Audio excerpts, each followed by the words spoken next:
Good morning my dear students. આજે આપણે 11 chemistry chapter number 2 lecture number 20 પર જવાના છે. હવે લેક્ચર નંબર 20માં તમને કીધેલું છે કે સ્વાધ્યાયનો લેક્ચર નંબર 20માં આપણે સ્વાધ્યાયનો 2.8 જોવાનો છે. હવે સ્વાધ્યાયના 2.8માં તમને કીધેલું છે એક પ્રકાશ જેની તરંગ લંબાઈ 4000 પિકોમીટર છે. હવે આપણને ખબર છે કે તરંગ લંબાઈને આપણે લેમ્બડા વડે દર્શાવીએ છીએ. તરંગ લંબાઈને કેના વડે દર્શાવે છે? લેમ્બડા વડે દર્શાવે છે. અને લેમ્બડા બરાબર જે છે તમને 4000 પિકોમીટર તમને કીધેલું છે. હવે પિકોમીટર એટલે 10⁻12 એટલે આપણે એવું કહી શકીએ કે 4000 ગુણ્યા 10⁻12 મીટર. હવે આમાંથી જો મેં 3 પોઈન્ટ ખસેડી દઉં તો મારો આન્સર 4 ગુણ્યા 10⁻9 મીટર એ મારું લેમ્બડા થઈ જશે. ઓકે. હવે એમાં તમને એવું કીધેલું છે કે તે 1 જૂલ ઉર્જા પૂરી પાડે છે. હવે આવું તરંગ લંબાઈ ધરાવતું કિરણ આપણને કેટલી ઉર્જા પૂરી પાડે છે? તો આપણને 1 જૂલ ઉર્જા પૂરી પાડે છે. તો આ પ્રકાશની ફોટોનની સંખ્યા શોધો. તો ફોટોનની સંખ્યા એટલે કે આપણે n શોધવાનો. હવે જરા ધ્યાન રાખજો, મેક્સ પ્લાન્ક નામના વૈજ્ઞાનિકે ઉર્જા માટેનું એટલે કે કોઈ પણ બરાબર લેમ્બડા તરંગ લંબાઈ ધરાવતું કોઈ પણ કિરણ હશે અને એ કિરણ જે છે એ કેટલી ઉર્જા મુક્ત કરી શકે એનું સમીકરણ E બરાબર SC બાય લેમ્બડા આપ્યું છે. એટલે ઉર્જાનું સમીકરણ E બરાબર SC બાય લેમ્બડા છે. પણ આ જે છે એ તો એક ફોટોનની ઉર્જા છે. મેક્સ પ્લાન્ક અનુસાર જે છે બરાબર એ સમીકરણ જે છે કે નહીં એક ફોટોનની ઉર્જાનું સમીકરણ છે. બરાબર. પણ જો એવા n ફોટોન હોય તો ધ્યાન રાખજો, n ફોટોનની ઉર્જાનું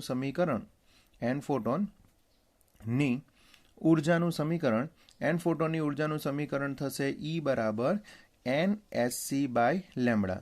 જેમાં મારે શોધવાનું શું છે? n. તો n શોધવાનું હોય તો n ને સૂત્ર કરતા બનાવ તો n બરાબર શું થશે? તો n બરાબર E ઇન્ટુ લેમ્બડા અપોન શું થઈ જશે? SC થઈ જશે. હવે E ની વાત કરીએ તો E તમારા પાસે જે છે એ 1 જૂલ છે. રાઈટ. E ની વાત કરીએ તો E કેટલો છે આપણા પાસે? તો E જે છે આપણા પાસે 1 જૂલ છે. લેમ્બડાની જો આપણે વાત કરીએ તો લેમ્બડાની વેલ્યુ 4 ગુણ્યા 10⁻9 શું છે? મીટર છે. h આપણને ખબર છે કે h જે છે પ્લાન્ક અચળાંક છે. પ્લાન્ક અચળાંક એટલે કેટલો? 6.626 ઇન્ટુ 10⁻34. જરા ધ્યાન રાખજો, આ જે h જે પ્લાન્ક અચળાંક જે છે તમારે યાદ જ રાખવાનો છે. 6.626 ગુણ્યા 10⁻34 અને c એ પ્રકાશનો વેગ છે. તમને ખબર છે પ્રકાશનો શૂન્ય અવકાશમાં વેગ 3 ગુણ્યા 10 કેટલી ઘાત છે? 8 છે. પરિણામે આપણે જો n શોધવાનો પ્રયત્ન કરીએ તો 4/3 કરવા પડશે અને 3/6.626 કરવા પડશે. ચાલો જો આટલું જો આપણે કરીએ એટલે કે 4/3/6.626 કરીએ તો આપણો આન્સર 0.0202 રાઈટ 20223 જેવો કંઈ આવશે. 0.020223 આવશે. અને 10ની ઘાતની વાત કરીએ તો -9 છે. હવે સમજો કે 8 ઉપર જશે તો -9 -8 કેટલા થશે? -17. ને -34 ઉપર જશે તો +34 થશે. એટલે કે -9 -8 અને વત્તા કેટલા થશે? 34. હવે -9 -8 -17 ને 34 માંથી 17 જશે તો 17 એટલે +17. તો આપણો આન્સર જે છે 0.020223 ગુણ્યા 10ની કેટલી ઘાત આવશે? 17 ઘાત જેટલા તમને ફોટોન મળશે. હવે આ ફોટોનને દાખલા તરીકે એમ સમજી લેવું કે મારે પોઈન્ટમાં કન્વર્ટ કરવું હોય તો મારે એક પછી પોઈન્ટ લખવું હોય તો એક પછી જો પોઈન્ટ લખું તો કેટલા થશે? 2.02 થશે. રાઈટ. 2.02 થશે. અને 10ની ઘાત જે છે 15 ઘાત થશે. પણ મારી અહીંયા ભૂલ છે, આપણે ગણતરી કરીશું તો અહીંયા એક પછી જ પોઈન્ટ આવશે. એટલે જ્યારે 2.02 કરીશ તો 17 માંથી મારે એક જ પોઈન્ટ ડાબી બાજુ જવા પડશે. હવે એક જ પોઈન્ટ ડાબી બાજુ જાઉં તો 17 માંથી કેટલા થશે? 16 થશે. તો જરા ધ્યાન આપજો, આ જે ગણતરી જે છે બરાબર, આ ગણતરીમાં આન્સર જે છે એ 0.20223 ગુણ્યા 10ની 17 ઘાત આવશે. અને એક પોઈન્ટ ડાબી બાજુ ખસેડીશ તો 2.02 ઇન્ટુ 10⁻16 ઓકે એ મારા ફોટોનની સંખ્યા આવશે. બરાબર. એ જે છે એ ફોટોનની શું આવશે? સંખ્યા આવશે. તો આ રીતે જે છે આપણે દાખલો ગણી શકીએ છીએ. તો મારા પ્રમાણે જે છે તમને આટલું ખબર પડી જવી જોઈએ. નાવ નેક્સ્ટ આપણે બીજા દાખલા પર આપણે આવીએ.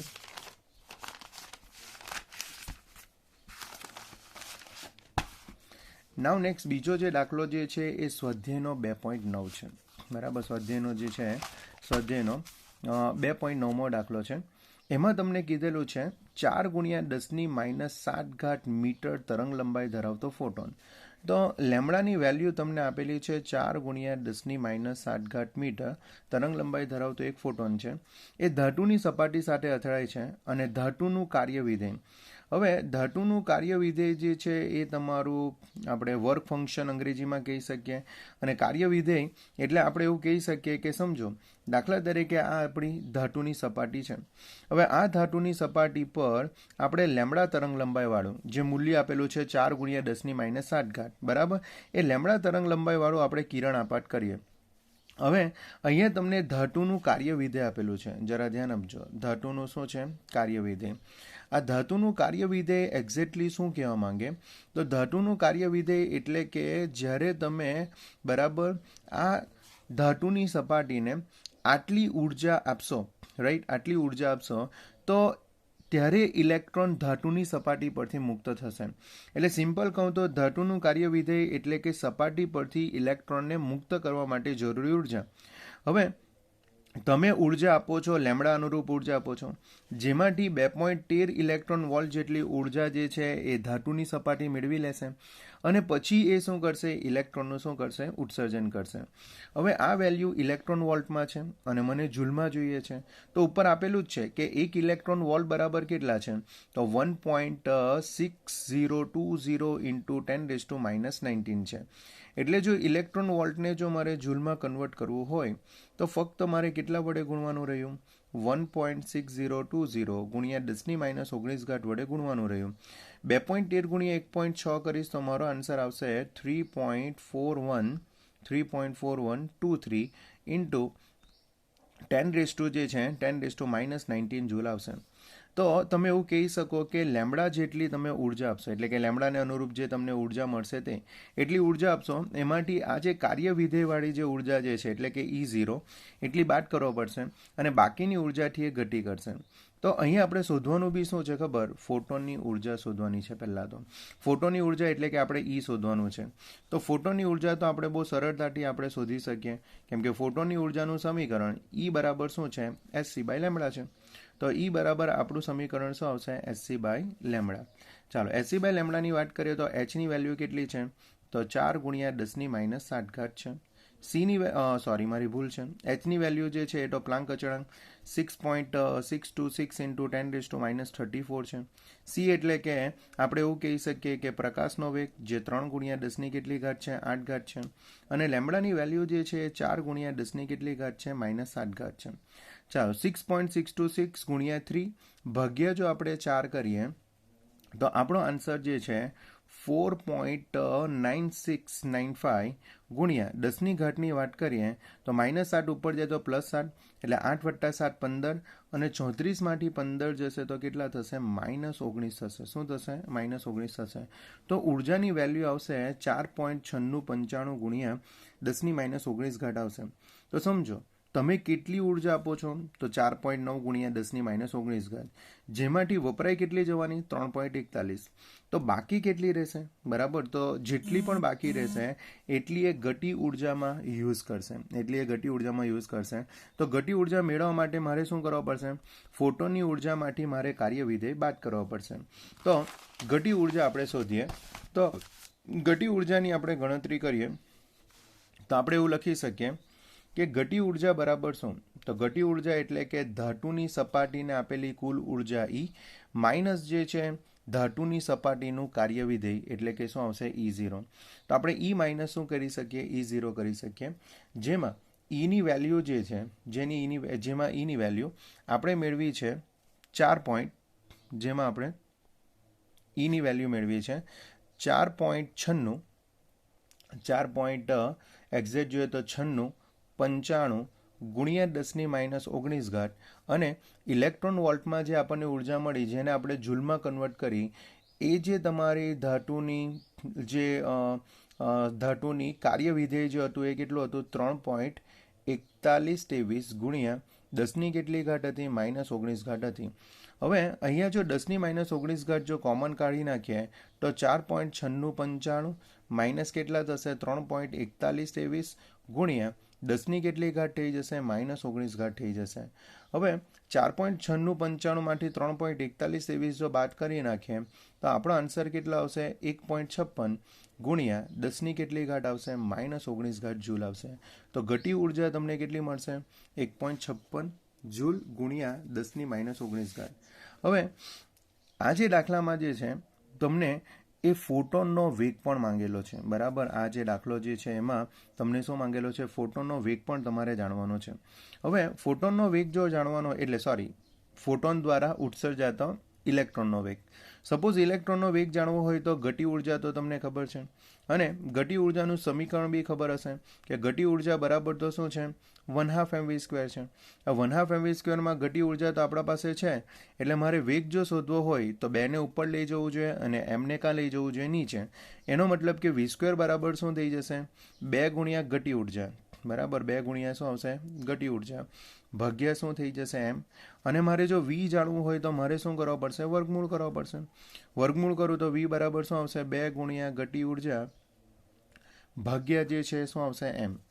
ચાલો ગણતરીને જો થોડી આગળ વધારું તો 2 ઘટી ઉર્જાની વાત કરીએ તો 1.56 ગુણ્યા 10⁻- કેટલી ઘાત આવશે 19 ઘાત. અને એમ જે છે એ ઇલેક્ટ્રોનનું દળ છે. હવે એમ એ ઇલેક્ટ્રોનનું દળ જે છે કેટલું તો 9.1 ગુણ્યા 10⁻- કેટલી ઘાત થશે 31 ઘાત થશે. હવે તમે 2 ગુણ્યા 1.56 ભાગ્યા જો 9.1 કરશો તો આપણો આન્સર જે છે 0.3429 આવશે. અને 10ની ઘાતની વાત કરીએ તો -31 ઉપર જશે તો +31 થશે અને 31માંથી 19 જશે તો કેટલા થશે 12 આવશે. તો 0.3429 × 10⁻12 થશે. હવે આપણે 0.3429નું વર્ગમૂળ કરવા પડશે. જો વર્ગમૂળ કરીએ તો આપણો આન્સર 0.5855 અને 10⁻12 ઘાતનું વર્ગમૂળ કરીએ તો 10ની કેટલી ઘાત આવશે 6 ઘાત આવશે. આને બી તમારે વૈજ્ઞાનિક પદ્ધતિમાં કન્વર્ટ કરવું હોય તો તમારે એક પોઈન્ટ કે બાજુ જવા પડશે જમણી બાજુ જવા પડશે. જમણી બાજુ જાય તો ઘાતાંકમાંથી તમારે પાછું એક બાદ કરવા પડશે. એટલે આપણે એક પોઈન્ટ જમણી બાજુ જઈએ તો આપણે એક પોઈન્ટ ઘાતાંકમાંથી બાદ કરીએ તો 6ની જગ્યાએ કેટલા લખવાના રહેશે 5. અને ધ્યાન રાખજો વેગનો એકમ શું છે મીટર/સેકન્ડ છે. તો આ રીતે જે છે ફોટોન દ્વારા મુક્ત થયેલા ઇલેક્ટ્રોનનો વેગ પણ જાણી શકીએ છીએ. તો ધ્યાન રાખજો આવા પ્રકારના દાખલા પૂછાવાની શક્યતા ખરી. તો જરા ધ્યાન આપજો. આપણને આ સમીકરણમાં એટલે કે આપણને આ દાખલામાં આપેલું શું હતું તો એક આપણને આપેલું હતું કાર્ય વિધેય જેને આપણે શું કહીશું E0 કહીશું. બીજું કંઈ આપણને આપેલું હોય તો ધાતુની સપાટી પર આપેલી તરંગ લંબાઈ આપેલી હતી, જેના પરથી પહેલાં તો આપણને એની ઉર્જા જાણવાની હતી. તો ઉર્જા જાણવાની હતી તો લેમ્બડા તરંગ લંબાઈની ઉર્જાનું સમીકરણ શું છે તો આપણને ખબર છે કે E બરાબર hc/લેમ્બડા.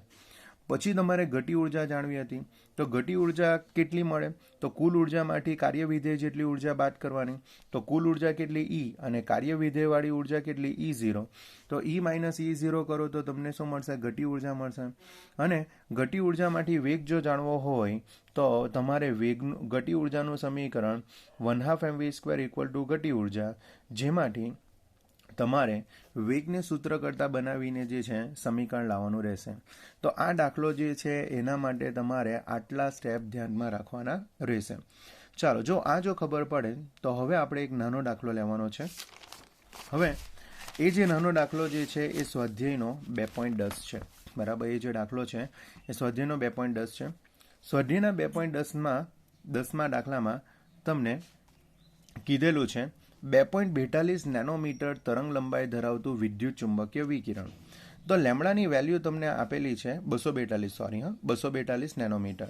હવે નેનો એટલે 10⁻9 ઘાત, એટલે અહીંયા આપણે એવું કહી શકીએ કે 242 ગુણ્યા 10ની કેટલી ઘાત -9 ઘાત મીટર તરંગ લંબાઈ ધરાવતું વિદ્યુત ચુંબકીય વિકિરણ છે, જે સોડિયમ પરમાણુનું આયનીકરણ કરવા માટે પૂરતું છે. તો આ સોડિયમની આયનીકરણ ઉર્જા kJ/મોલમાં ગણો. હવે આપણે એવું કહી શકીએ કે જ્યારે સોડિયમની સપાટી ઉપર આટલી ઉર્જા આપવામાં આવે ત્યારે એ ઇલેક્ટ્રોનનું શું કરે છે, ઉત્સર્જન કરે છે. તો ઇલેક્ટ્રોનનું ઉત્સર્જન કરે છે તો એના માટે જે છે તમને શું જોઈએ છે, તો ઉર્જા જોઈએ છે, આયનીકરણ ઉર્જા. અને એ આયનીકરણ ઉર્જા પાછી કિલો જૂલ પર મોલ જોઈએ છે. જરા ધ્યાન આપજો, કિલો જૂલ પર મોલ. હવે એક મોલ બરાબર ઇલેક્ટ્રોનનું ઉત્સર્જન કરવા માટે તમને 1 મોલ ફોટોનની જરૂર પડશે. તો 1 મોલ ઇલેક્ટ્રોન મેળવવા, આપણે કહી શકીએ મેળવવા માટે કેટલા મોલ ઇલેક્ટ્રોનની જરૂર પડે, કેટલા મોલ ફોટોનની જરૂર પડશે? તો 1 મોલ ફોટોન જરૂરી બને. અને 1 મોલ ફોટોન જરૂરી બને તો એનની વેલ્યુ 1 મોલ થશે. 1 મોલ એટલે તમને ખબર છે કે 6.022 ઇન્ટુ 10 કેટલા છે, 23. તો આટલા તમારી એનની વેલ્યુ થશે. હવે તમારે ઉર્જા શોધવાની છે. તો એન ફોટોનની ઉર્જાનું સમીકરણ શું? તો એન ફોટોનની ઉર્જાની વાત કરીએ તો એન ફોટોનની ઉર્જાનું સમીકરણ E બરાબર જે છે, E બરાબર NSC બાય લેમડા છે. શું છે? NSC by lambda.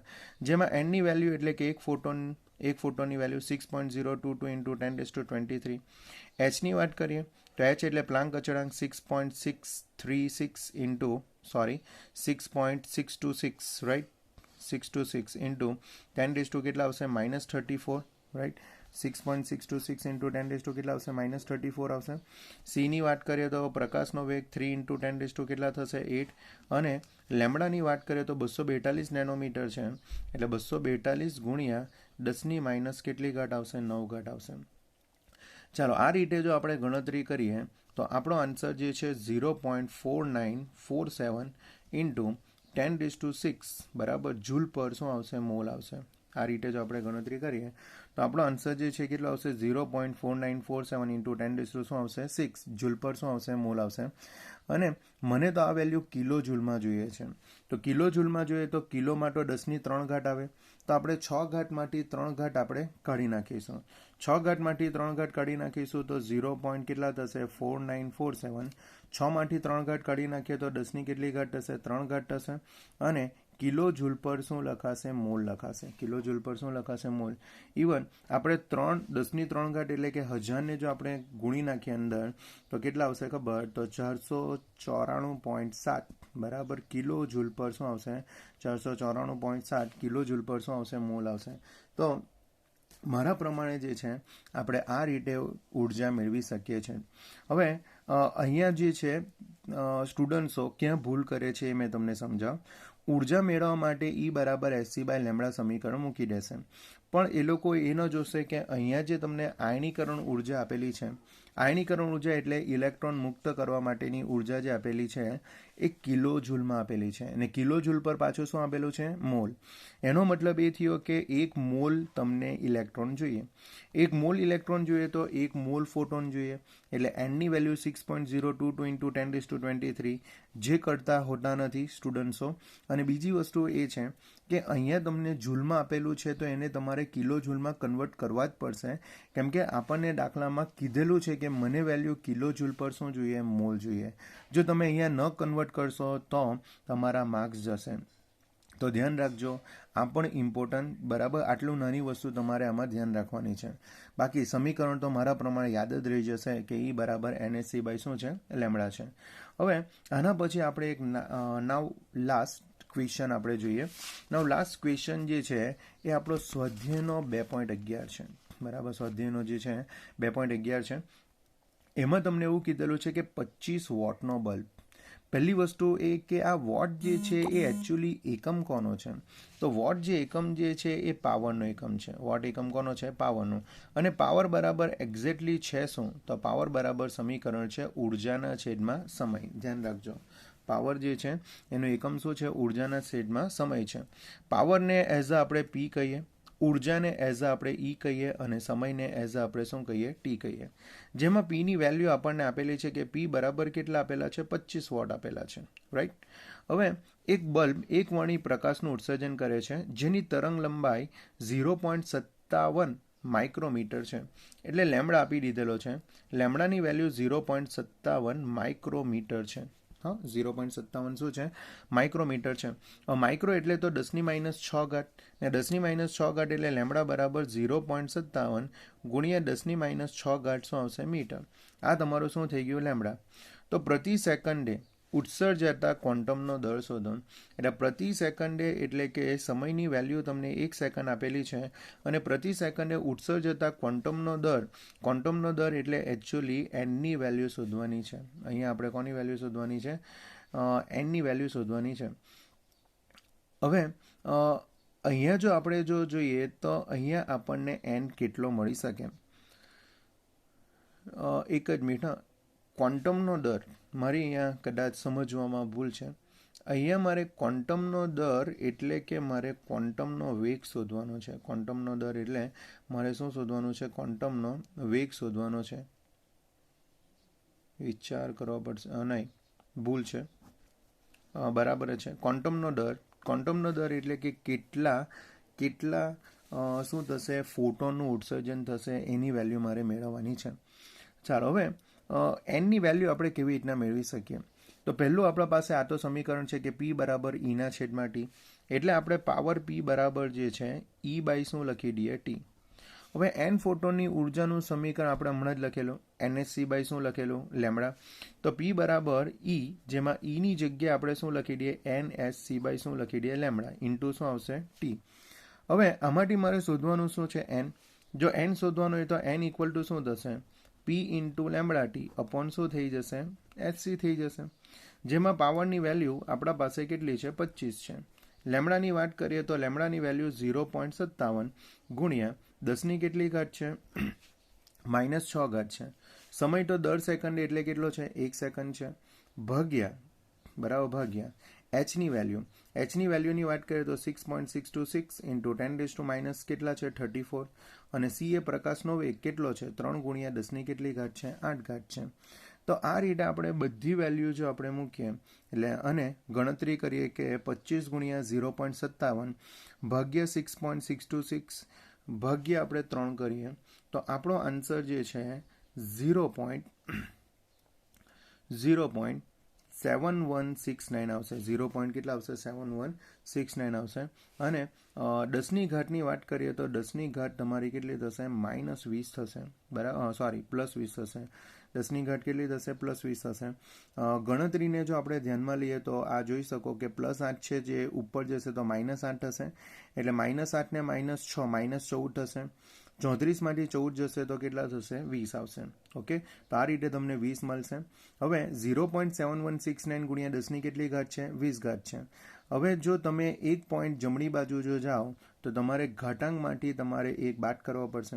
ઘાતાંકમાંથી એક બાદ કરો તો આપણો આન્સર આવશે 7.169 ગુણ્યા 10ની કેટલી ઘાત થઈ જશે? 19 બરાબર. અને આ જે છે એ તમારો ક્વોન્ટમ એટલે કે ફોટોનની સંખ્યા પર સેકન્ડ હશે. ફોટોનની સંખ્યા પર શું હશે? સેકન્ડ. ફોટોનની સંખ્યા પર સેકન્ડ કેમ કે અહીંયા લખેલું છે કે પ્રતિ સેકન્ડે કેટલાનું ઉત્સર્જન થાય છે. બરાબર, પ્રતિ સેકન્ડે કેટલાનું ઉત્સર્જન થાય?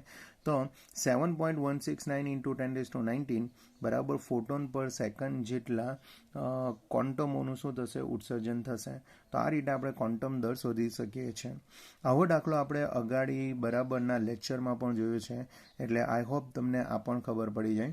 અને ધ્યાન રાખજો, પાવર એટલે શું? ઉર્જાના છેદમાં સમય. પછી તો આપણને ખબર છે કે ઉર્જા એટલે NSC બાય લેમડા T અને અહીંયા N શોધવાનો છે એટલે P lambda T upon SC, જેમાં બધી વેલ્યુ મૂકીને આપણે આન્સર લાવવાનો રહેશે. So, I hope you can understand these 4 numerical. If any doubt come, please inform me. I will try to explain you my best. Thank you very much. Bye.